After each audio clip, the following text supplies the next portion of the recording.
All right, welcome back with the O'Shea Blogcast. Today, I have a very special guest, person I have a lot of respect for. I bought several of his books.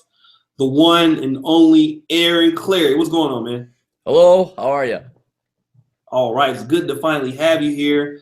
Many of you who watch my videos, you've heard me talk about a wonderful book that Aaron Clarey wrote called The Black Man's Guide Out of Poverty.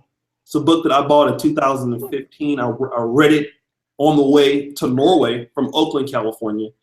And it's the best, one of the best books I've ever read in my life. I recommend it to every man. He also has Bachelor Pad Economics. But Aaron, tell us a little bit about yourself as far as your background and things of this nature, so we can get a little bit familiar with you. Yeah, I mean, the background is actually kind of boring. Went to college for finance. Originally wanted to do economics, but figured out that wasn't going to get me employed. And then worked in banking as various financial analytical credit analyst type roles, and then ended up actually becoming an economist, vice president. And this sounds all very nice, but keep in mind, this is in the world's crappiest banks in Wyoming. This is not Goldman Sachs, and I am not Leonardo DiCaprio, and I got bitches and hoes on my yacht. This is in Houdang Digleyville, Wyoming, and Jessup comes in and wants to refinance his trailer. So, but I had enough of that. I predicted the housing bubble. I had to endure all that. I was one of the few trying to stop it, and then started writing books about 2007. I always had a blog in some capacity or another back in 2004, and then podcast. So that as a I was doing the banking thing, I was also doing the social media thing like you're doing, and then just that kind of grew onto itself. And then I got a larger, more profitable audience doing that. And I said, fuck banking, I'm out of here. And now I get to do this for a living, talking to crazy black guys from Sacramento that go to Poland and go and become doctors. So I'd rather do that any day than finance a trailer park in Wyoming. So, oh my God. Okay. So you did that. You wrote several books. One was Bachelor Pad Economics. Mm-hmm. And you're a conservative. Libertarian, but yeah, not leftist is basically it. Okay, libertarian. Okay. You have a lot of, from what I see from your videos, a lot of conservative kind of views there. Give excellent advice. But I want to know, what the hell made you want to write The Black Man's Guide Out of Poverty? I mean, a white guy from the Midwest. What the hell got into you? What the fuck?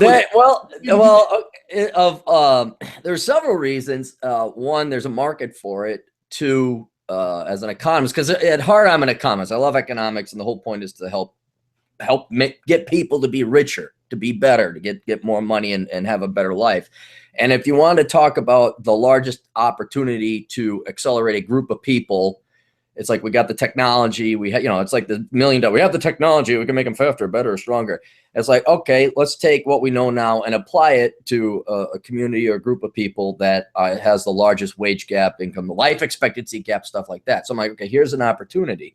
But the primary reason, not just the real, but the primary reason is the company I run on the site called Asshole Consulting. Writing all these books, I got a lot of followers, of which a disproportionate percentage is minority males. And it was all of a sudden, I was getting like about 1 in 5, sometimes 1 in 3, where it'd be young black men or even Hispanic men, but predominantly young black men, ask me advice on finance, economics, education, stuff like that. And I'm like, okay, last I checked, black men only make about 7% of the population. Why am I getting 15, 20, 25, even 30% of my questions coming from them? And I figured that there's a trend or a movement, or at least a desire on the part of some black men to simply demand a better life. And they're like sick and tired of whatever poppycock and malarkey they were fed in school. They want to take their futures into their own hands. They intuitively knew something wasn't right, because there were maybe they had an older brother, maybe they look at their old man, or they just say, well, we're not improving. And they just said, we're sick of this. We're done. What do you recommend? And so because there was such a disproportionate amount of demand, I said, well, okay. And not to mention, you're answering the same questions over and over again. And it's like, okay, look here, I'll just bang this book out And I consulted a bunch of different black friends that I have because I didn't live as a black man, so I wanted to tailor it specifically to that. And I said, well, here it is. Here's that. And so that's the origins of the book. So let me ask you this, because when I first heard about the book, I heard it from Mumia Ali, which is Obsidian Radio, yeah, which the person that you actually had a chance to meet in Philadelphia when you're there. Mm-hmm. But when I started recommending the book, I don't know about Obsidian, the first thing that I heard was, why are you recommending a white man writing a book for black men? I heard a lot of people, as I got more popular, they stopped saying it as much. Mm-hmm. But a lot of people that I noticed, like in 2016, earlier when I was trying to climb my YouTube rankings, they were saying, well, why is a white man writing a book for black men? Did you kind of get that? Did you ever hear that? Did you ever think about that before you wrote the book? Well, I knew, yeah. Any time you're going to do anything trans race, there's going to be a racial component because that's the environment that we've been conditioned and brought up in. Mm-hmm. So Asian talking about Indian talk about what doesn't matter. And on top of it, I just don't give a fuck. I'm so sick, and I want to do this to every leftist PC. It's like, look, I can't help out someone because they're a different race, or I'm not going to take the advice from somebody else because they're a different, or it's a woman. So, and I, without going into too much detail, I really have zero fucks to give. And I think that's in part why my social media does so well. So, yeah, I definitely did get that. I knew that was coming, and it's like Die Hard. Remember Die Hard? Yeah. Okay. It's the exact same thing where Hans Gruber, like, oh, the FBI is going to come in and shut down the power. And he's like, he was planning on that. He's like, yes, 'tis Christmas, Theo, 'tis time of miracles. And I was banking on that because controversy sells. And so even though I'd be called a racist. What's this white boy doing here? Like, yeah, you keep telling all your black friends about this, white guy over here who's crazy. You tell all your black friends about this crazy honky of it. Yes, please tell them that. What a crazy guy I am. Just tell them and provide the link to him too. So that was, and you could see it in the reviews. There's predominantly 5-star reviews and some 4. And then there's like this batch of 1-star reviews, but that happens. And you know this being a controversial or just truthful vlogger, you're going to get your haters. You're going to get the people that are ideologically against you or conditioned or whatever. And they're going to immediately come out and downvote either one of your videos. I'm sure you probably have this, like when you put together a video, there's always some fuck knob. Like, I will upload a video that is 30 minutes long. It's been up 2 minutes. Nobody, unless they have a time machine, were able to watch that whole video, and there's already 2 downvotes. And it's the same, I don't know who they are, but the same 2 fuckers are out there somewhere that just like got nothing better to do. Oh, he posted one, downvote. So you're going to always have those people, but fuck them. It doesn't matter. So that's we knew that was going to happen. Yeah. I don't care. I don't see. And the other thing is I don't have a career or profession anymore to protect. Thank God, because I make my money doing this, being myself, and it's a wonderful thing. But I don't, most other people, they got to worry about that. Like, oh gosh, what if someone calls me a racist?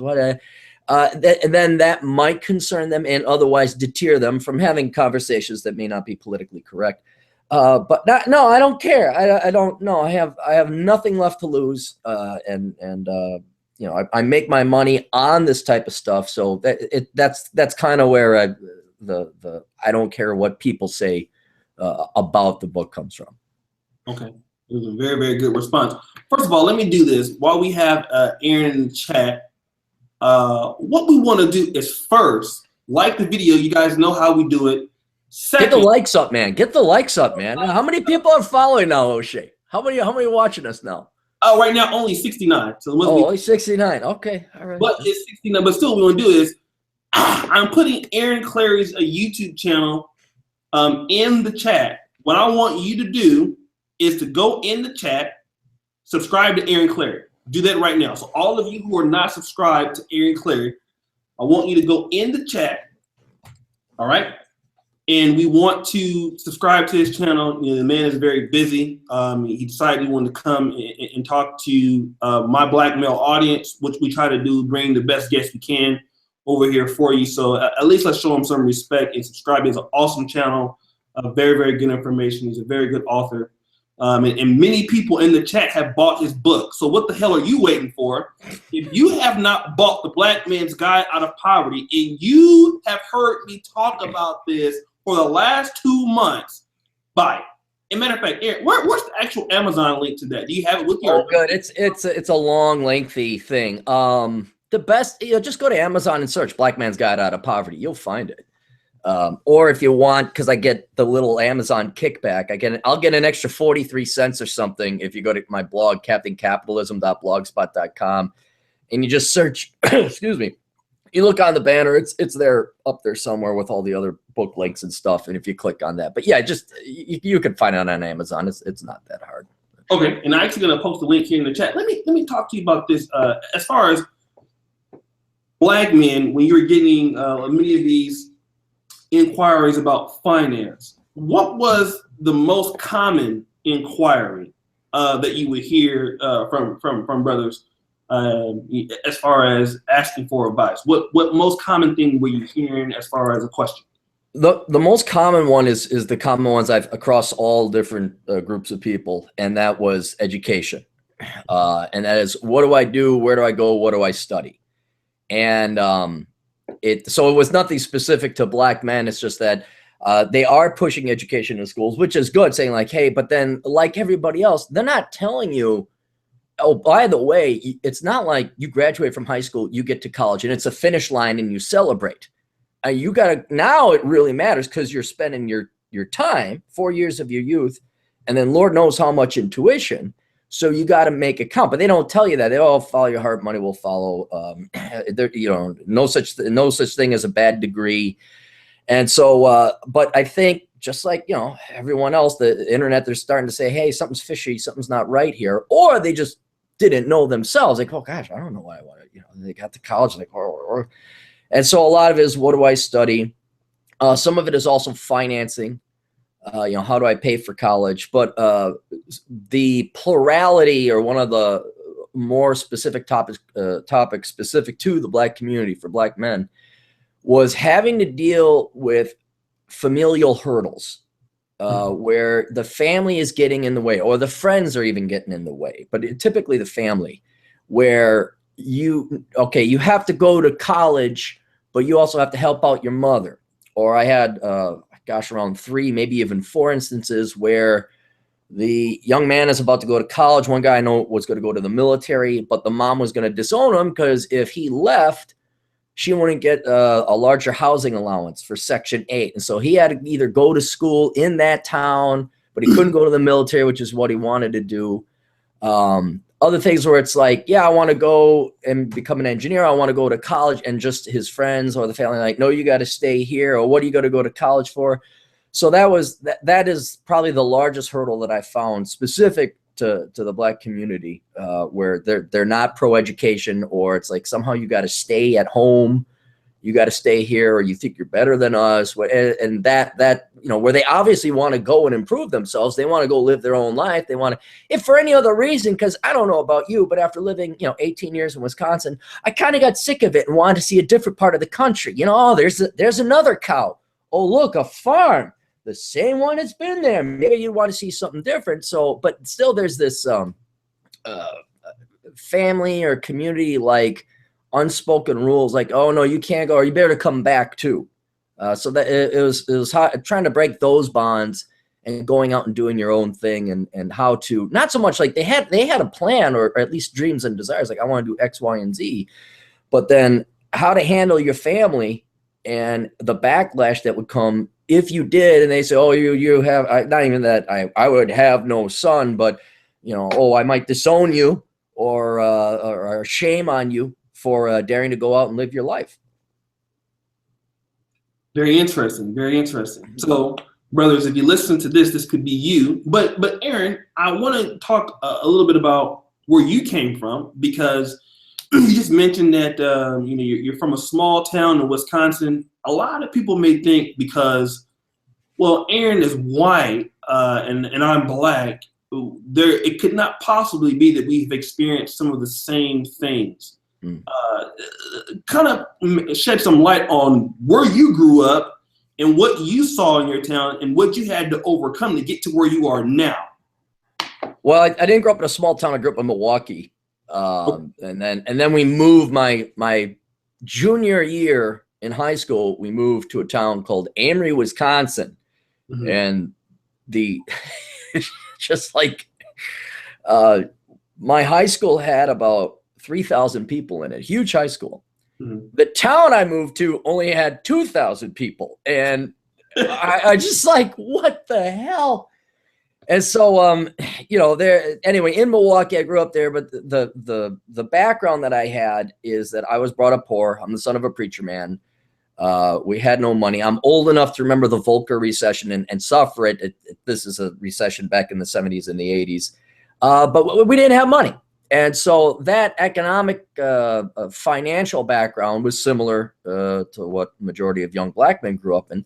And that's just, I remember, I don't know if you ever had this, cause I don't know, maybe California, but ski takes, like all the rich kids in my school, they would go, cause it's Wisconsin, they go skiing at these well, we couldn't afford skiing. And every time you go skiing, you get a ski tag. And then to show how rich they were and how hoity-toity, they would just keep the same ski tags, and then like they would amass a bunch of different ski tags on their zipper to their jackets. So they'd bring their ski jackets into school, which doesn't make no sense.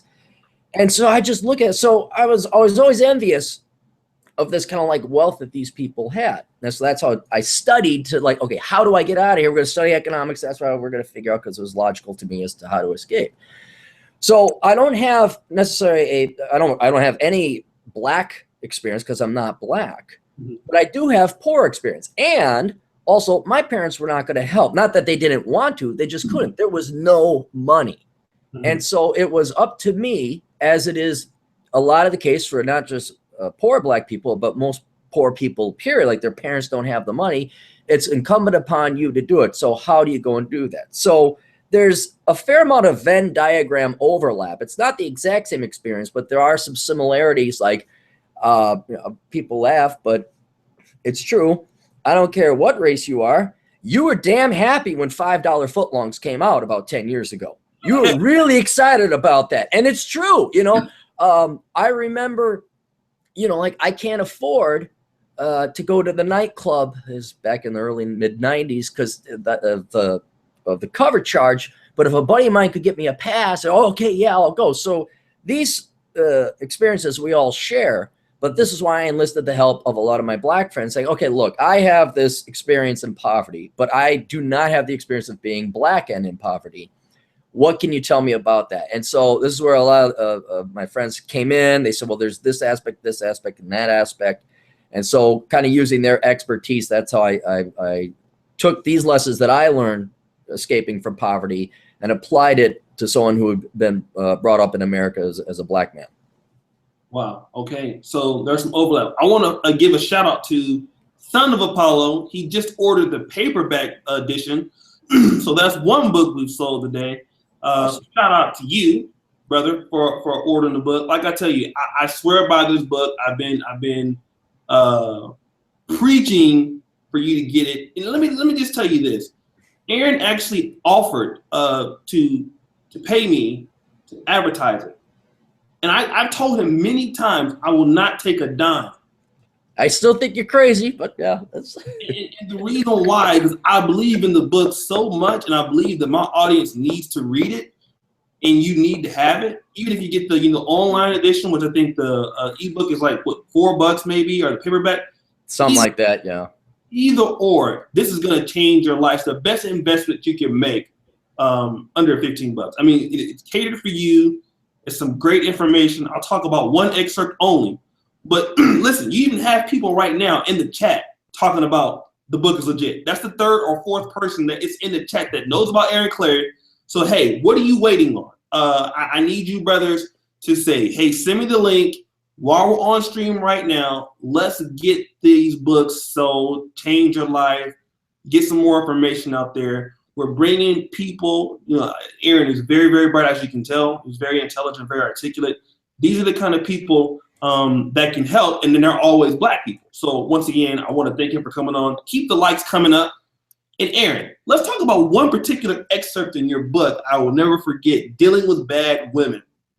And you talked about a woman that you were dealing with in a situation that you almost got into it with a lawyer that you thought she was cheating. Oh, yeah. No, it wasn't that she was cheating. Yeah, okay, yeah, I remember this one. Yeah.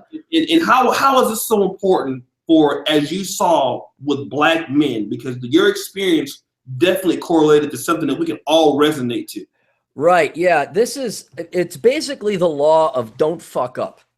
And this ensnares any guy because, the saying is you're just one bad decision away of having a criminal record. And then that's going to screw up your life for the rest of your life. But anyway, so the background story on that, I was dating this gal. She was this drama queen from California, and she was very pretty. And that's the only, I'm being deadly serious. That's the only positive thing that could be said about this woman, which is kind of disparaging upon the rest of her traits. So there was this sad, pathetic middle-aged lawyer, and not even a big shot, but he had one-itis for this girl, and he was obsessed with her. And so he was trying to get with her the entire time, and she was stringing him along and me along because she'd get money from him and fame and attention. Because without going into a lot of detail, I used to be one of the best ballroom dancers in the Twin Cities, and she liked that and the attention. So that's why she was going out with my skinny ass back then. Anyway, so this guy keeps showing up all the time. I'm like, who is this guy? So I'm like, I'm going to take care of this. So I got a recording device and I called him up. I say, hey, faggot face, you're taking me out we're going to have a chit chat. And he's like, and so I remember, and he's a bigger guy, but we're in line. I'm like ordering all this food. I'm like, yeah, Mr. Big Shot Lawyer here is going to pay for it. And so I tried to egg him on, because I knew he was married, to get him to confess that he was trying to bang my girlfriend. And he was starting to kick my ass, but I got him. Anyway, when he started threatening to kick my ass, it wasn't necessarily that it was like, oh shit, this guy might kick my ass. It was like, wait a minute. I don't even like this girl that I'm dating. She's stringing this guy along. And it's like, what is going to be the best outcome of this possible? If I were to give his wife this audio recording and all this, what is the best possible outcome of this? And it's like nothing. You know what the best possible outcome is? It's for me to walk away. Mm-hmm. And there are situations where your ego, your small head, your testosterone, whatever, is going to put you in a bad situation and make that bad situation worse, where the outcome is even though and trust you me, I understand where you want to go in there and show that guy they're wrong. They're in the wrong and you are right. But even if you win, it's going to end up with criminal charges, somebody punching you blinded in an eye. And nothing good is going to come of it. And so the best thing to do is to walk away. And a lot of the reason or the seed or the core for these confrontations and situations that you're going to be in is going to be women, because they get your emotions up, they get your testosterone up, and you are not thinking with this no more. And that is usually the catalyst, or at least one of the ingredients that's going to get you in trouble. So it's not necessarily stay away from bad women, certainly stay away from bad women. But if you get into any kind of situation where we're talking someone wrote this on Return of Kings. I think I may have mentioned it in the book. There was the author of this article. He had a black friend who they were hanging out, and some drunk white guy came up to him for whatever. I'm very cutting down the story. Start coming up to the guy like, you fucking nigger and fucking shit. Now this guy was big and ripped, and he could have and you know what he did? He just shook his head and walked away, because he knew the best outcome if he attacked him was going to be cops. He said, his buddy saying, oh no, he started it. And it took more mature control and effort to walk away from that than it would be to confront this guy who he could have easily beaten up. And so a lot of that is, just don't fuck up. Don't do stupid shit. Another one, for example, my brother is, not to give you a personal story, but my brother's a loser. He does drugs. He's in and out of jail. But my folks, simple question: can you drive your brother to the airport? I'm like, sure, fine, I'll drive him to the airport. Well, guess what I find in the passenger seat after I drop him off? A little thing of marijuana or something. I don't know what it was, but it wasn't flour. It wasn't candy cane.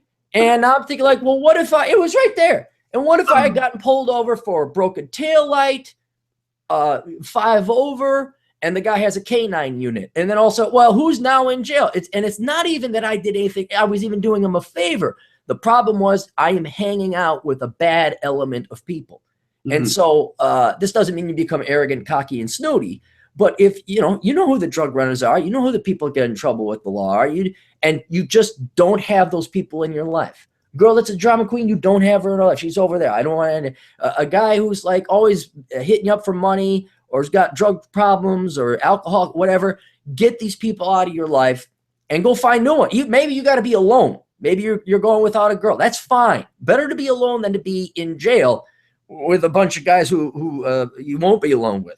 So I just that's kind of thing is don't fuck up, don't run with bad people. Right. I definitely agree with that. And I read some other parts of the book that are really good. I want to once again tell everybody to like the video. Like the video, you guys. All right, Mr. Single Happy, whoever. Like the video. We have 107 watching. All right, and we just thank you guys for supporting what we're doing today. Let's do this. Get the likes up on the video, and like I said, let's get the book. Okay, if you have not bought this book, you really need to buy it. It's really uncut, and we really need to go ahead and get this novel up. So once again, thank you guys for coming in and supporting. What I want to do is talk about what the future that you see with Trump in office. I know you're a political economic expert. Do you think that under Trump, black men have a better shot at certain things than they would under any president? What's your take on that? Well, yeah, I mean, you could take some of the worst presidents like FDR in terms of economic growth, but and keep in mind, the president is only one person. You got to worry about Congress and the overall economic environment. With Trump, the one thing I'll say about Trump, and you may disagree with him, I can understand where people don't like him personally. The man is blunt and forward. There's no ambiguity as to where he stands because that dude will tweet it out at 3 a.m. whether you like it or not. So, and I think with Trump, he comes from a background, as I pointed out, he is the first non-politician to run for president or to become president since Eisenhower. And so I think there's a little bit of hope where he's going to like, hey, boom, boom, boom, chumma, chumma, let's get to work. So maybe he lowers taxes. He gets, these tariffs that he's going to put on companies that outsource jobs overseas. They might bring jobs back here. So that's going to benefit everybody, including black males as well.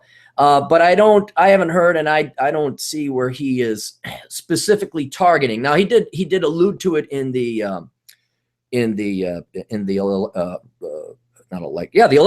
in the presidential race, where he says, what have you got to lose? And there's an element of hope because he's speaking directly and bluntly. He's cutting out with this touchy-feely, well, if you know racism and you're oppressed and all that.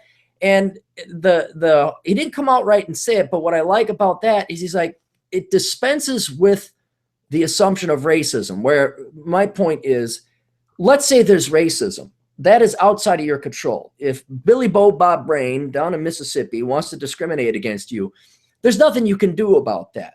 But that doesn't mean you sit and say, oh, now I can't do anything. Mm-hmm. Whereas Trump just kind of opened the door a little bit to the idea that, hey, look, what else have you got to lose? Why don't you try something different? But I wish he'd follow up on that and be more articulate than that, because I really do believe, and I don't like bringing politics into it, but it's forced upon us by predominantly the Democrat Party, because they're about racial politics and all this discrimination and privilege and all that. But I think the Republicans would have a chance. They have a huge opportunity. There's no doubt. I'm thoroughly convinced that the Republicans want to grow a pair and speak bluntly, directly, and honestly, and treat minorities like adults. Not like, oh God, look, we're like the Democrats, but we just want 98% of what they're going to get. If they just came in and said, hey, look, X, Y, and Z, yeah, there's racism, but come on, get off your ass, go study STEM, they would not win the female vote, but they would win the black male vote. Because I really believe that, and I think it's in the first or second chapter, I lay out how the state, how the government has basically taken away any point, purpose, reason, and agency for black men to live, and that they've basically bankrolled black women. And now, as a black man, if you're going to go and date a black, you're not just like saying, okay, my name's Bob, and I have a job, and I have this car, and I'm a good man, and I don't have a fancy house, but I have a nice house. It's, it works. And I like to go fishing, and I like to play baseball. That is not enough to win over a girl, because now you have a government check that you got to beat. You got to beat free food, free clothing, free healthcare, free education. And the average guy, on the street is just not going to be able to offer that as a minimum, especially if you're a younger guy. You're going to college, you got debt, you barely, you're making your $10 an hour or whatever. Mm-hmm. And so I think if the Republican Party would go in there and not try to win over blacks or Hispanics or Asians, but went after males, because they are the ones that have been hurt the most by what is nothing more than rank socialism, and saying, look, the Democrats have taken away your point and purpose. You're not the father anymore. You're not the breadwinner anymore. You're not the supporter or the provider of the family anymore. You are at best a sperm donor, and then we take care of the rest of it.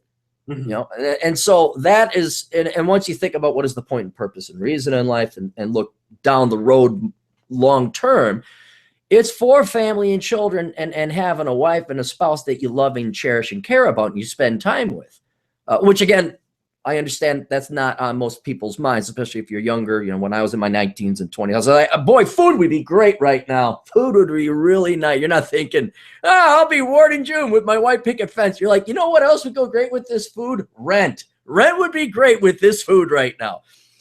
But down the road, if the Republicans were to aggressively target minority males, and be truthful about it. That's the key thing. Be truthful about it. Not, we'll give you 2% more than what the Democrat Party, a completely different saying, here's what we're going to offer you.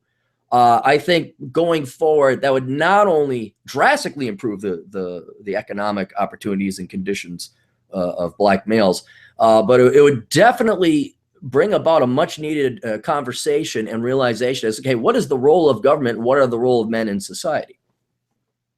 Awesome response. And once again, I want to give a shout out to Tavares King. Thank you for your super chat donation. And he just bought the book. That's 2 we've just sold. Awesome. Online. So, hey, I really, really, really appreciate you guys. Before we continue the interview, the reason why I'm working so hard to bring the people that I do bring onto the podcast or onto the interviews. We had Steve Dean Williams last night. We had Alan Roger Curry last week. The reason why I brought Aaron on, Aaron is strictly finance, he's strictly economics. I bring the best people that I know are the brightest people that can help you in particular areas.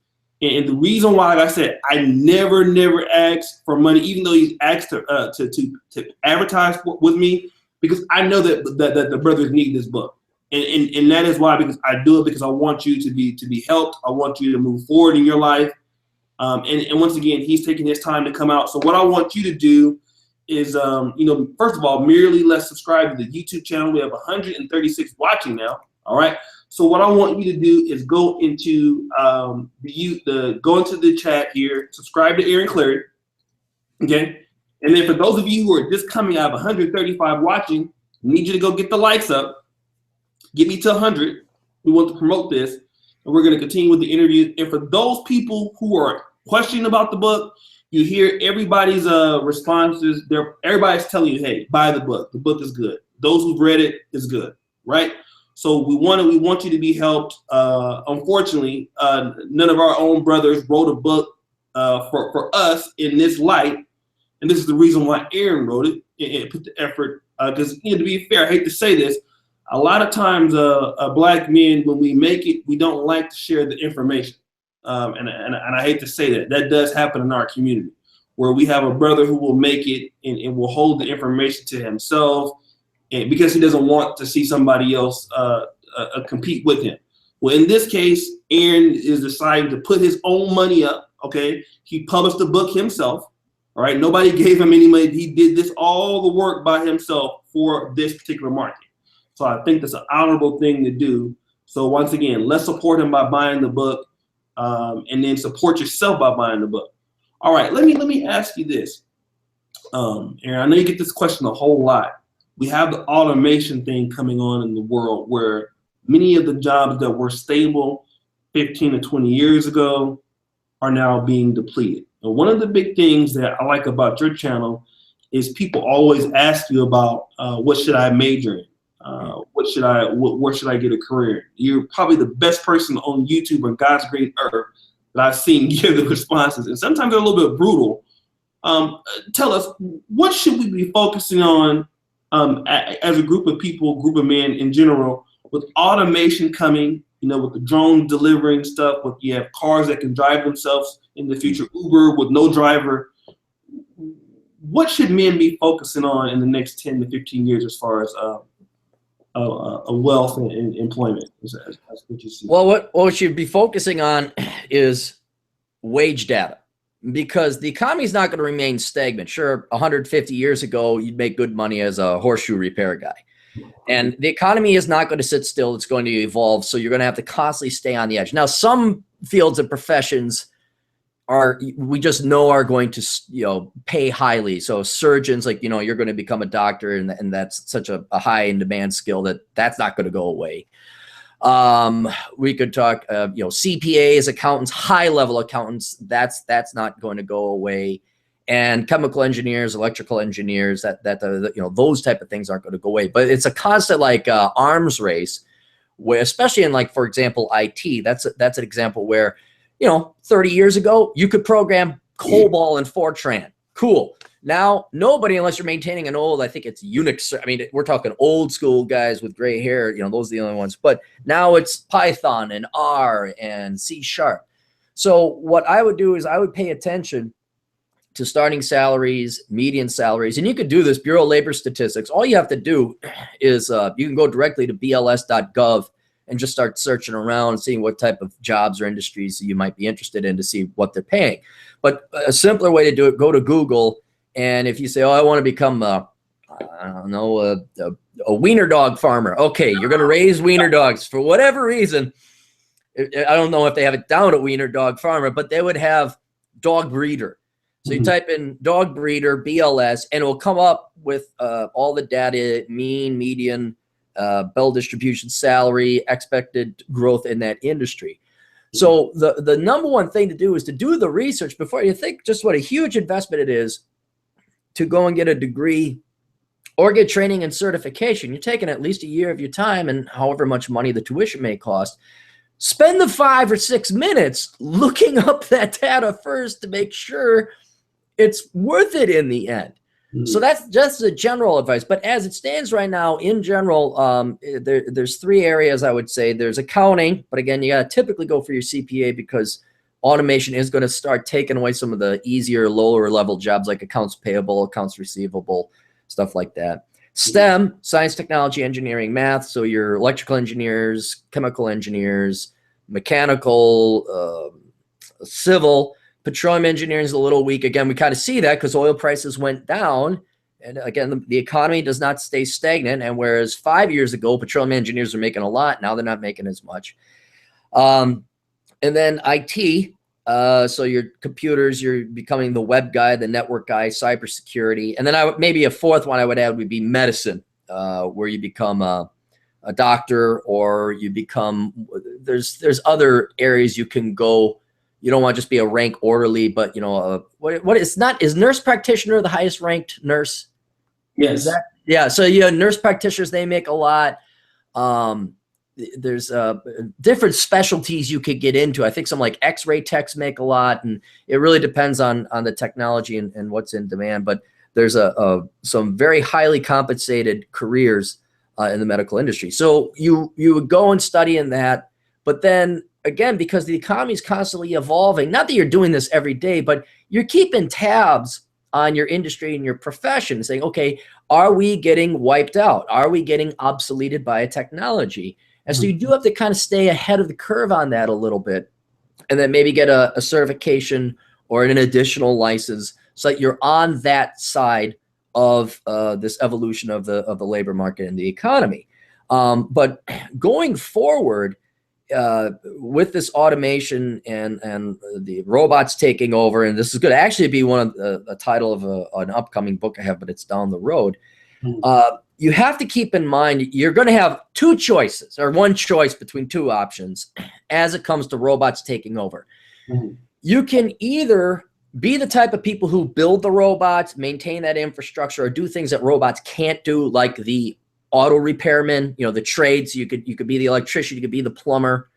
You can be the CPA who gives the strategy on what kind of accountants or accounting software you're going to hire, or the surgeon, or the IT guy that's programming robots, or the engineer that's designing them. Or you could be in the services industry where you're serving coffee, you're a waiter or a waitress, you're a hotel maitre d', and to be bluntly honest, to show you how evil and impassionate I am, if you're a woman, the sex industry. And by sex, I don't necessarily mean porn and prostitution, but modeling, being an escort, just being basically a social media person on the internet and collecting money because you're paid. That's what's going to sell, because beauty is the #1 commodity in the world. So those are your options. It's like, okay, and the technology and the robots will make things cheap enough, which they have. I mean, you look at the price of like TVs, food, clothing, it's all come down because of automation. So you can get by, as long as you don't fuck up, you could get by on a barista salary. Not a lot, but you'll be fine. You'll have internet, you'll have rent. You get by on being a masseuse. You'll get by on being maybe of a social media personality. But if you want to make the real bucks, you got to get on the other side of that technological evolutionary curve and become the guy or the gal that is, again, programming the robots, being the surgeon, and all that. And then that's where you'll make a lot of money. But it's going to inevitably, it's slowly getting there now, but it's a choice. Do you want to major in the English, in an English-speaking country? Because I think we're all speaking English pretty well right now. Do you want to major in poetry or philosophy and think that you have rich parents that can afford to buy your crappy art, and like, okay, well, or do you want to do something more tangible? You want to be a chemist, you want to be a programmer or something like that. So that's the choices going forward that everyone's going to have to make.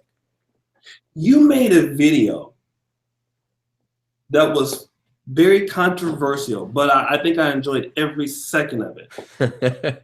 I think you know where I'm going with this, because it's about this topic, and it was about Black women not being the most educated. Oh yeah, yeah. Like that. It probably was one of the top 3 or 4 videos I saw on YouTube. I don't know if you got any death threats behind that. No, you didn't. Okay. No, because I was polite. Normally at Asshole Consulting in my videos, I'm dealing with, and it's mostly guys. So we can like, hey, listen, fuck nuts. Hey, all right, get out of here, you little bastard. So you can be a little bit more rough with the guys. This, I wanted to actually, it was vain and it was a long shot, but I wanted to get women to realize the mistake they were making, because it was a huge mistake these girls were making, and it was in their best interest to listen to me. So here, a little bit of honey was going to work a lot more than some vinegar. And what it was what was the hashtag? Do you remember what the hashtag was? It was like girls with degrees, or hashtag women with degrees. I think that was the hashtag. And it was trending 10,000 retweets or whatever on Twitter. And it was predominantly, though not all, Black women celebrating them getting degrees, women with degrees.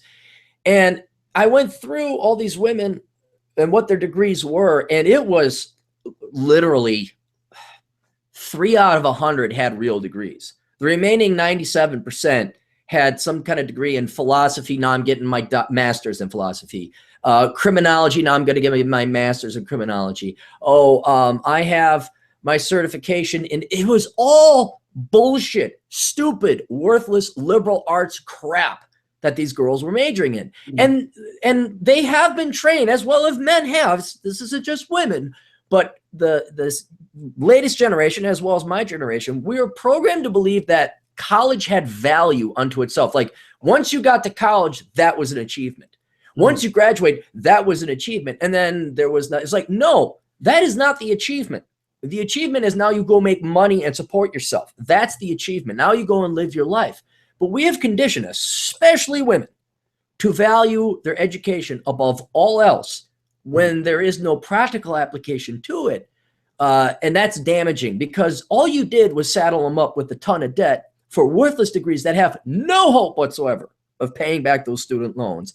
And now, I know women don't like to hear this, but now you have ruined your chances for any savvy guy or any smart guy to marry you, date you, or have children with and have a family. Because that smart guy is going to look and say, you have how much in debt for your poetry degree? Or you have how much in debt for your master's in puppetry?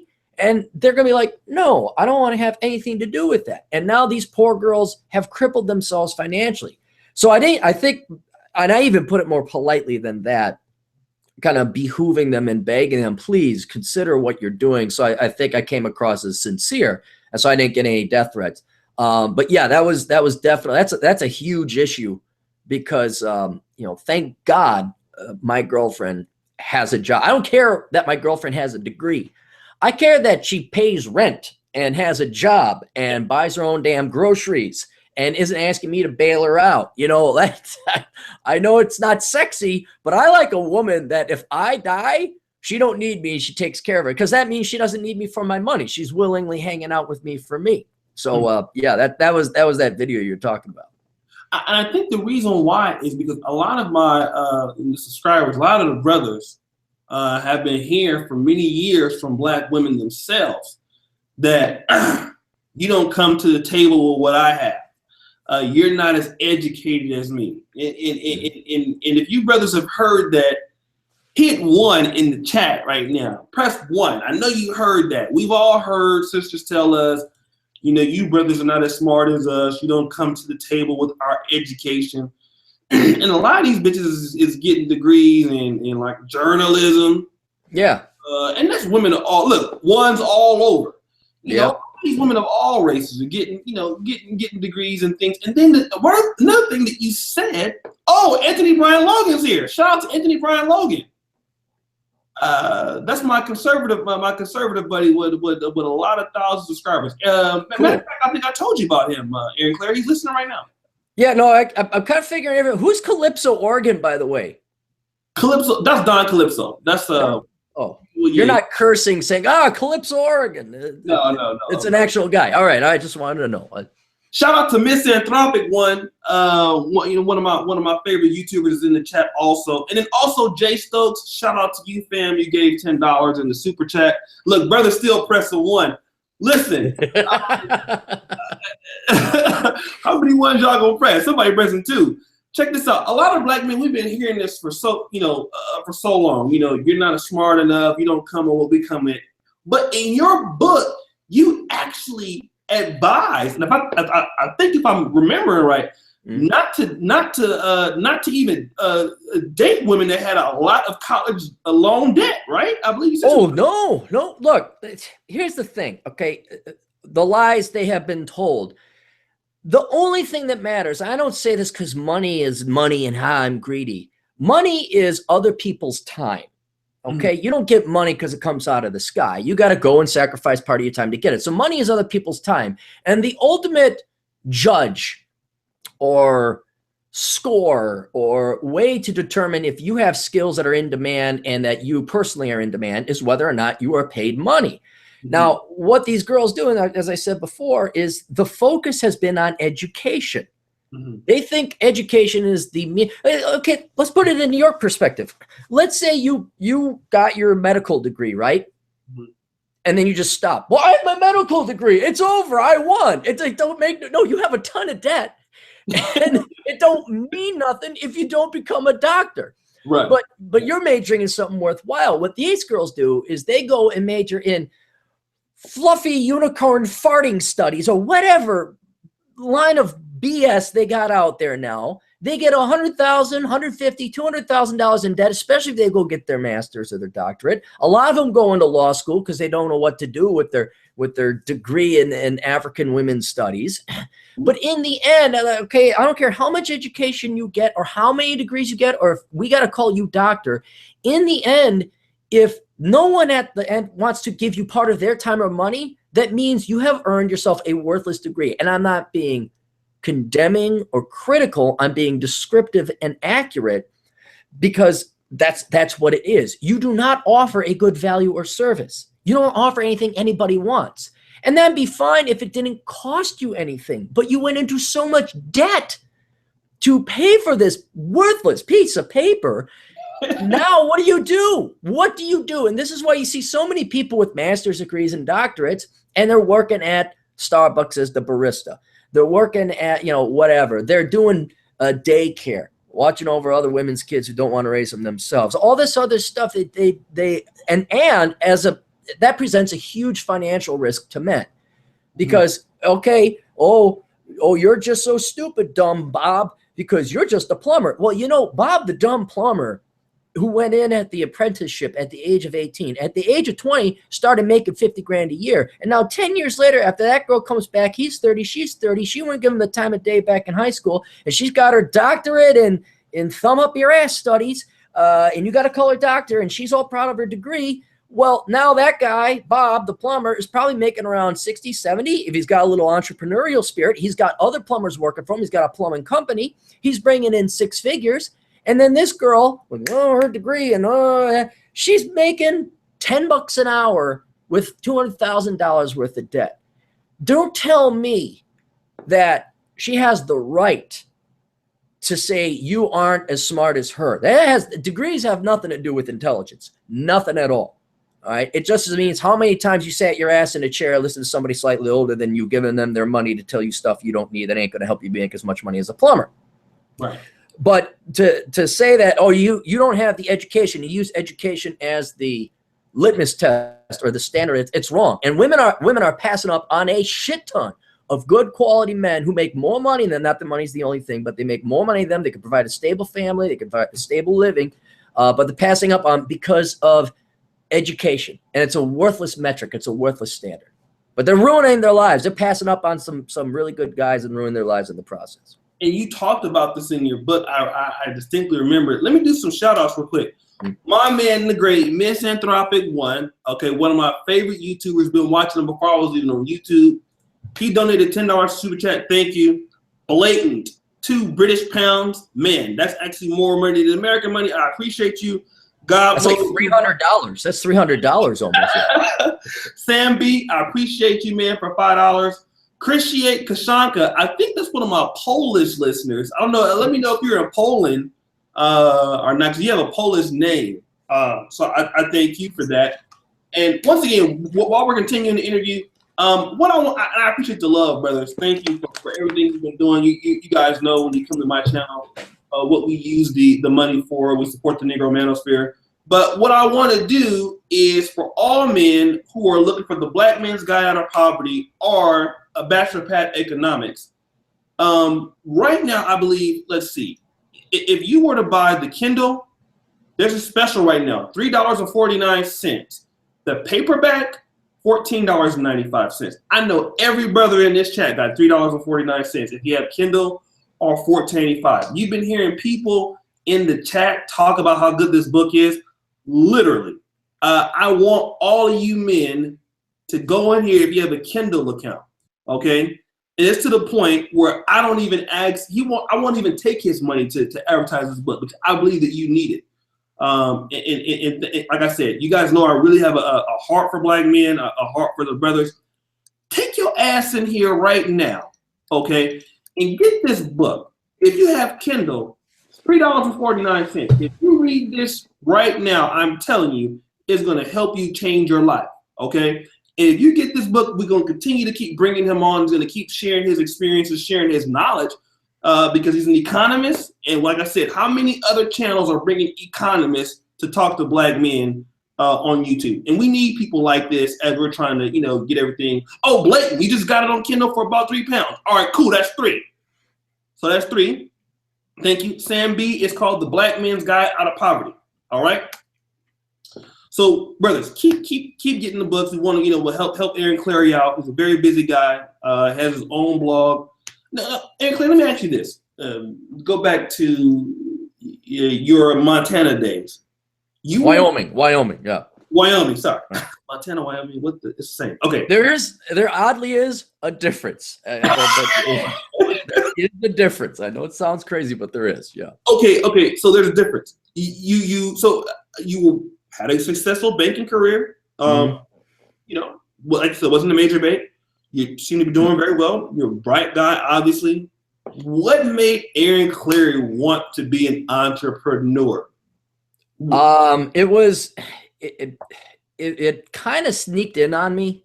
It started way back when I was 23, and I used to teach ballroom dance of all things on the side. Really? Yeah. And I don't know if you remember in the 90s when swing dancing was really popular.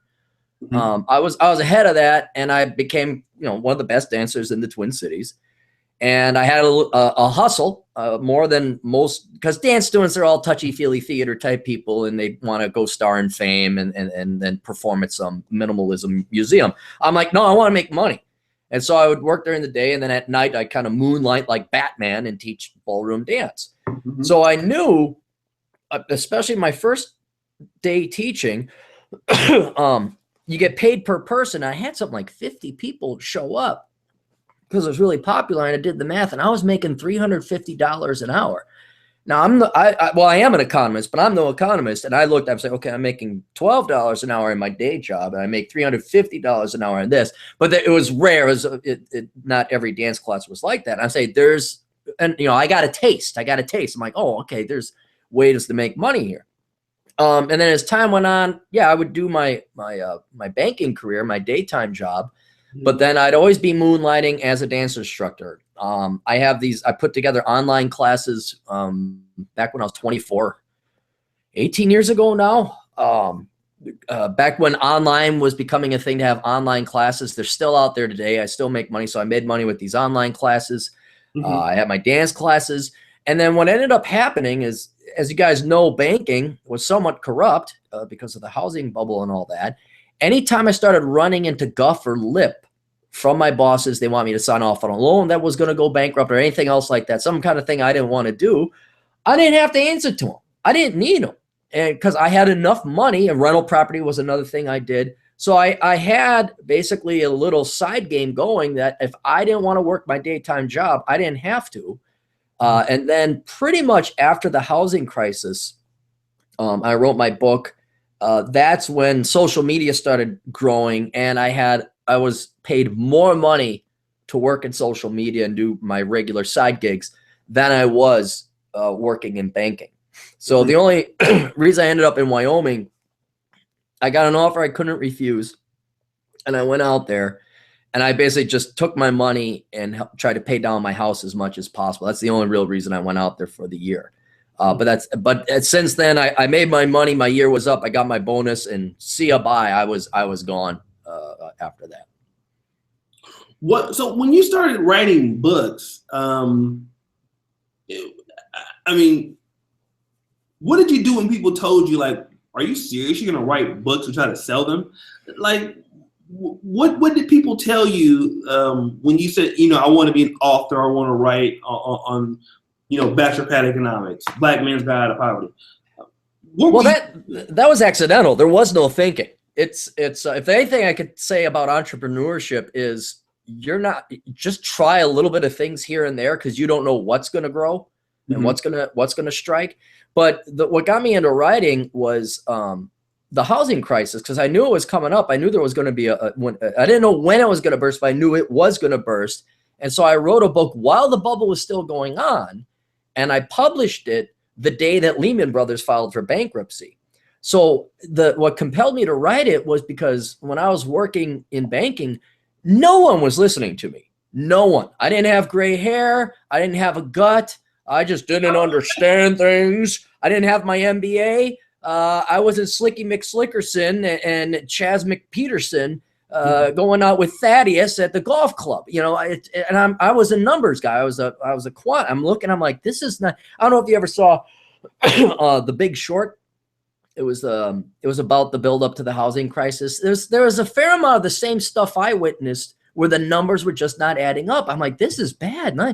So that's what prompted me to write the book, because no one else was listening. And I figured, well, if I can get this book out before the crisis happens, I'd make money. And there was an element of truth then. That's how it happened. But once you get the process down, going through Amazon's Create Space, which is the publishing arm of Amazon, and you make a little bit of money, you look at it and say, well, wait a minute, books are really great. You put all this work up front, and then they just keep giving you money every month because of royalty sales. So, you know, I was like, well, if I get an inventory or a portfolio of books, you know, it's like having a portfolio of stocks. Every year they're going to generate a dividend and pay out some royalties. And so that's kind of what did it. Then another bubble was Worthless. I wrote a book called Worthless, and that was about the education bubble, then Bachelor Pad Economics and all the other books. But there was always, let's say this, I'm capitalizing on Americans' stupidity and brainwashing. We've been lied to about so much crap in our lives, and inevitably these lies come to, you know, it comes to fruition. The roosters come home to roost. So if I can write these books that predict these bubbles or predict these bad things that are going to happen and prevent people from majoring in English, buying a house at the peak of the bubble, all this other stuff, that is kind of what prompts me to write those books. So there's a profit incentive, but there was also an intellectual incentive as well, to help warn people and say, look, stop, because you can have all these books about, you know, making millions or The Secrets or everything's great and rosy, and people will line up to buy that slop. But getting people to buy, like, hey, warning signs are going off, avoid this, that will make a little bit of money, but it's also going to help people, actually genuinely help people in the long run, as opposed to be your greatest you, the use of yous to be used forever. There's none of that. Yeah. Okay. That's actually very, very interesting. Let's do this, you guys. Get the likes up on this damn video. 150 watching. Okay. 150 watching. Okay. His story is very testament. People ask how to become an entrepreneur. The man is telling you how to do it. You can at least like the fucking video. Okay. Why do you need to get that? Why is all the likes up? I love it when I'm listening to your podcast or you show you like, get the likes up. Does it help with algorithms or what? Yeah, it does. Oh, okay. That's what it is. All right. So let's do this also. Let's continue to subscribe to Aaron Clarey in the chat. Once you hit the subscribe button, comment subbed, you know, so we can count it out here. And like I said, for those people, we want to help Aaron Clarey sell as many books as possible on Amazon. Take him to the New York top bestsellers. If that happens, I will buy you a nice Polish car, or if they even make them out there. That. Let me ask you this, Aaron. Let's talk about this, because a lot of people have criticized, not you, but because you actually believe that black men, there's a market for a book for black men. A lot of people criticize black men, say that black men don't support, black men won't do this. But talk about your recent upward sales of Black Men's Guide Out of Poverty, and how black men, since we've been directing to the book, tell them how good the book has been selling. Well, the book's been doing great because for the longest time I was trying to contact Tommy Sotomayor, Wayne Pree, different, you know, prominent figures in the black community to go and popularize this book. And you're the first one to like kind of break out who has a large black male audience. And so thanks to you, it's actually sold. It's gone to the, you know, not the top sellers, but in Amazon ranking, it got above 50,000th place, which I know sounds like, you know, the participation trophy of the world, you know, like, oh, you got 50,000th place. Well, keep in mind, this is out of millions of books. So that actually is quite good sales numbers and a good ranking. And that's the biggest hurdle I have, is trying to get this to young men in the black community. And so, thanks to you and Obsidian Radio and a couple other guys, I was getting out there. The larger issue, though, is, like my buddy Marcus Brown, he's the guy on the cover, actually. He's like, it's really hard to get black guys to read a book, especially if you're in high school, this would be an ideal time for a high school age kid to read this. But they just, and this is a criticism of all young people. They want to be stuck on their phones or playing video games or whatever. They're not really interested in gaining knowledge at the age of 16 or 17. But yeah, if and not just like, oh, buy it for yourself, but I mean, if you know someone, everybody's got like a younger brother, everybody's got a nephew, everybody's got a friend, and you want to, go ahead, share it, lend it out to somebody. But yeah, get that out there, because I'm not tooting my own horn. I'm deadly serious. If we wanted to, by next generation, black men could close the wage gap with white men. If black men really wanted to, they could surpass white men in terms of income per capita if they, because it's not like this is something to do with skin color or anything like that. I guarantee you, if all black men tomorrow started majoring in chemical engineering, becoming doctors such as yourself, computer programmers, you'd start making more. I mean, you go past closing the wage gap. And so it really is, it's not rocket science, it's just economics. But that's the key. That's the key to closing the wage gap. It'd be a great thing to witness before we all pass away if we actually did close the wage gap and health gap, life expectancy gap, all these other gaps, instead of just merely talk about it. And so this book, I truly believe, is the quickest, most direct and efficient route to do that. Wow, and that's powerful. And once again, I want to shout out young Rob while you were just saying that.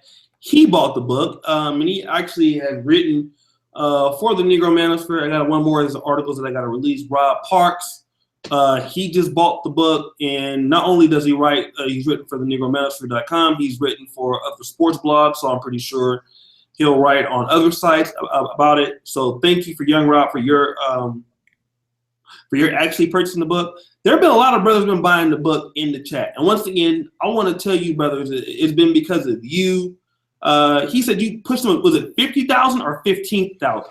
50,000, like 50,000, and that's you get up to, because what ends up happening, it goes exponential. Because how can I put it? Like 50,000th place, that means I'd probably be selling 4 books a day. But if you went to 15,000th place, you're selling like 20. And then, if you get to 100th place, well, then you're starting to look at, 1,000 books being sold, because those are, and I don't know, like when Bill O'Reilly comes out with his Killing Lincoln or Killing Kennedy books, he immediately goes to the top. So if you're ranked number 1 on Amazon, I mean, just using him as a proxy, I think the first day, it just like shake your head. The first day he came out with whatever his latest book was, the man sold 600,000 books. Damn. And one day, and I mean, assuming $6 a profit per book, the dude made $3.6 million in one day. And I can only hope, I'll be happy with 15,000th place. But yeah, that's kind of how that Amazon ranking works. Like the higher up you go, the multiple by factors of 10, you go up in terms of book sales. Wow. So in the fact that, just with our small audience that we have here, brothers that have put him to that higher level, and we've only really been promoting. And keep in mind, I was promoting it so hard. He said, "Listen, man, you're promoting too much. Give it a break." You know what I mean? So come back to it a little bit later. We don't want to wear him out. So. Once again, I do thank you. Thank you, Frederick Chopin. I believe he's a Polish gentleman living in New York. I think he just bought it. He's not even black. No, that happened. See, I'll tell you a funny story. So I write The Black Man's Guide Out of Poverty, and a couple days later, my mom's like, "Well, I just got your book." I'm like, "Which book?" "Oh, The Black Man's Guide Out of Poverty." I'm like, "Ma, you're not black or you are like the opposite person. This is not, what are you getting this?" "Well, I just liked it because you wrote it." I'm just like, honest to God. And then I find out all my other white friends, oh yeah, I bought your book. I'm like, what book? You're like, oh, the Black Man's Got Out. I'm like, you're not black. You're not black. It's not for you. You're wasting your time. And it's just, yeah. So, but you know, homage, they're gonna like, I'm just picturing her like putting it up on the fridge. Look at what my son wrote. And I'm just like, well, why'd you get it? That's. I mean, it's very similar though to Bachelor Pad Economics. There are a lot of crossover. Yeah. The laws of economics doesn't change. It's not like, you know, a price a gallon of gas is going to be different for you based on your race or whether you're a gal or not. Some of the things that are a little bit different is like, for example, women outlive us because they push us to the grave. And so they got to save up a little bit more for retirement. But thank God we die, because then they get all of our money. So that's all taken care of. But, you know, black men, you have a lower life expectancy. So when you save up for retirement, you got to, you know, but aside from that, you know, the labor market, they're still going to be happy to pay you if you're a surgeon. You know, if you have a trade, that cannot be outsourced to India. So yeah, there's a fair amount of overlap. The Bachelor Pad Economics is, I'd say, more thorough, and obviously doesn't have the racial component to that, and it's more chronological. Like, okay, here's what you did today. So that, yeah, I mean, that's definitely a good book to buy, because it goes into, it really does go into detail. It's 600 pages, but you know, like 401ks, IRAs, stuff that you can put your kid to sleep with. But yeah, there's a fair amount of overlap, but again, it's not dedicated towards black individuals. That is dedicated to anybody who's looking at financial planning. Okay. Awesome. Man, this has just been a great show. Aaron, I know you're a very busy person. Unless you have anything else you'd like to say. This was a great show. Unless you have another topic. I wasn't come on to your channel, right? You want me to come? Yeah, well, that's what I was. But then you say, okay, and then you already had the YouTube link up. I'm like, well, wait, am I interviewing you, or you like? Because I wanted to know what's going on with your YouTube, because that unto itself is its own saga and story. And plus, I just love it, the fact that they take you down, and then in 2 days later, you're back up with the exact same amount of views. And especially since last week, it was all the crisis of YouTube demonetization. But yeah, no, I'd love to have you on the show, because there's a fair amount of people that I recommend. I recommend you to my circles, that I plug you on my podcast. And people are like, yeah, O'Shea, he's pretty cool. And yeah, he's in Poland. What's he doing in Poland? I don't know. That's another story. We'd have to ask. But yeah, I'm glad that you had me on the show. About the only thing I'd really say to your listeners is, if you're listening to this show, you're listening to O'Shea, you're in this sphere, you're in the Negro manosphere, you're in this realm of the internet. You're probably more independent minded. You probably got in trouble with your teachers. You, like me, have probably seen the principal's office more than you'd like. But to really help out, and I really do, I'd like to see this, before I die, because it's easily within the grasp of everyone. But don't necessarily, you don't have to go buy the book. I mean, buying the book is fine, but tell people about it. Lend the book out to a younger brother. Yeah, lend it to a younger friend or an older friend. Spread this out, because frankly, I don't know how many. I don't want to bring politics into it, but we have to. I don't know. Do we want to try another 50, 60 years of this? Oh, the government will save you. Oh, it's racism and all that. Or, because how many generations have lived under that premise, and there has been no material improvement or closing of the various gaps of achievement, wealth, income, and all that. So let's just try it. It doesn't cost you anything. Well, okay, it costs you the time to go to school, become an engineer and program, stuff like that.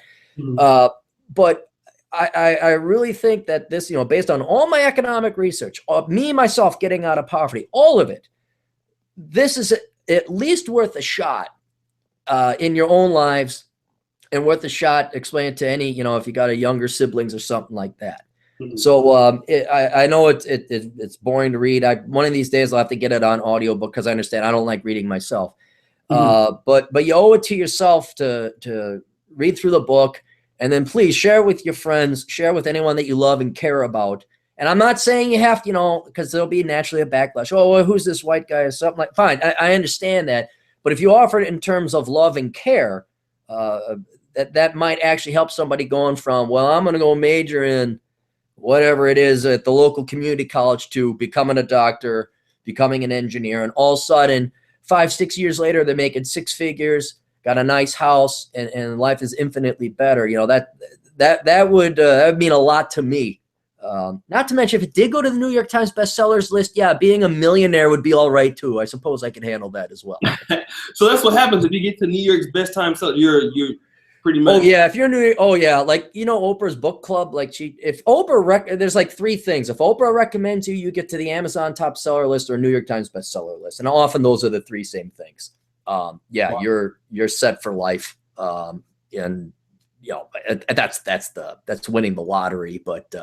Yeah, I'm not going to hold my breath for that, but you know, it'd be great to wake up tomorrow and all of a sudden it's like ranked 50th on Amazon, and I'd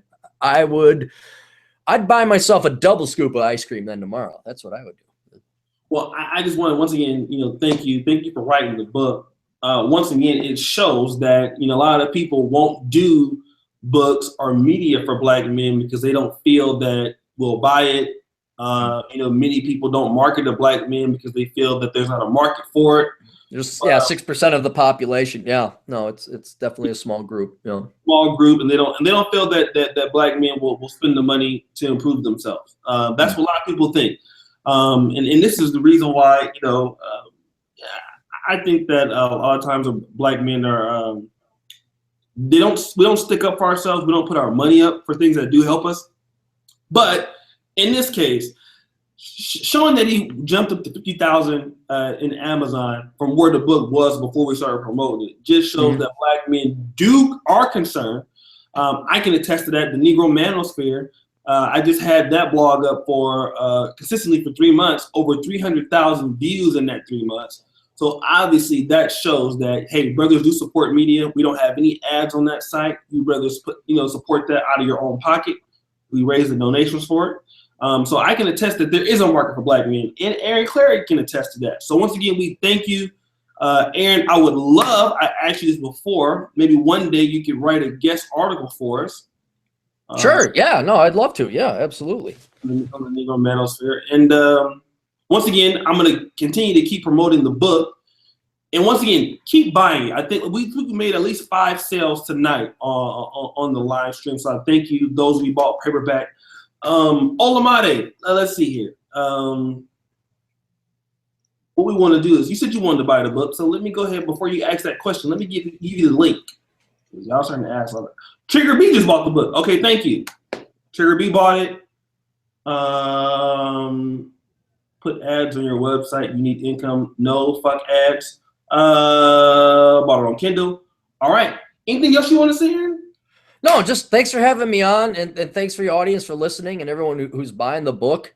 And yeah, no, it's just been great to finally talk to you instead of like listening and like crossing paths over on Facebook and everything. But yeah, no, I really, I'm not saying it to kiss your ass, but it is a really good show you got. And I downloaded a bunch of your videos and turned them into MP3s, and I listened from Vegas all the way to Kearney, Nebraska. And that got me through, because if you think Wisconsin is exciting, wait till you get to Nebraska. That's well, thanks for having me on, O'Shea. I appreciate it. Okay, and I'll email you. I'll definitely come by your channel, and hopefully we can get you to come by within the next month whenever you're available. And we'll definitely get these sales up. And brothers, keep supporting the book.